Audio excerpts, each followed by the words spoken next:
Hi Pisces, this is Pisces Hub. Welcome to my channel. So for today's video, gagawa tayo ng angel gabay, advices for Pisces from November 13 to November 19, 2023. Okay, so ito yung magiging advice mensahe ng angel mo for this week. Okay, so reminder lang Pisces na ito ay general reading, so pwede pong mag-resonate sa'yo, pwede pong hindi, okay? And ang lalabas ng mga advices, messages ay pwede pong kahit anong sitwasyon nyo po, pwede ko na po siyang hindi i-explain. It depends po kung ano po yung sitwasyon nyo. Okay, iba-iba po yung dinidil ng mga Pisces na nanonood ngayon, and kung ano man yung lalabas na messages, as long as mag-resonate po, take nyo lang, okay?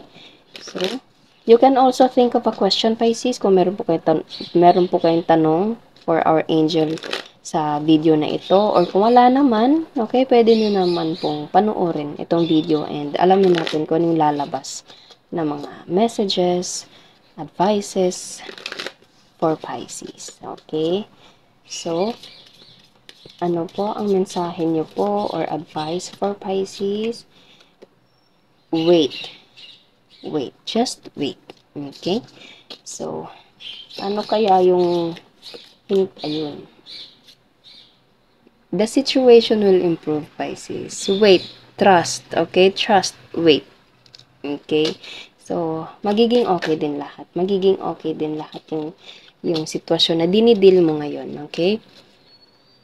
In the near future, okay, this week, within the next few weeks, okay, trust.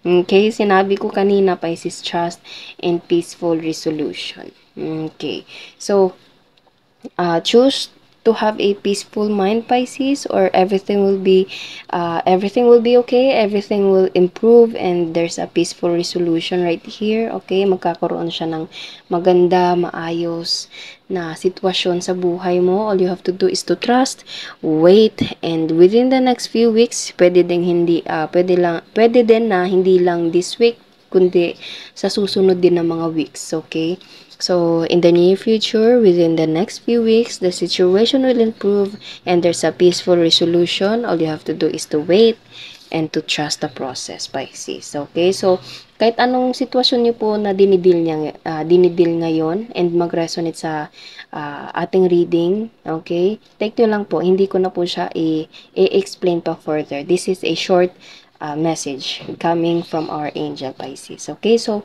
naway nag-resonate po ang mga messages na lumabas ngayon sa sitwasyon nyo, and naway nagustuhan nyo din po, Pisces, ang ating reading sa araw na ito. Huwag nyo po sanang kalimutan na mag-like at mag-subscribe po sa ating channel, and click the notification bell, Pisces, para ma-notify po kayo sa next videos na i-upload natin. Okay? Thank you, Pisces, and God bless!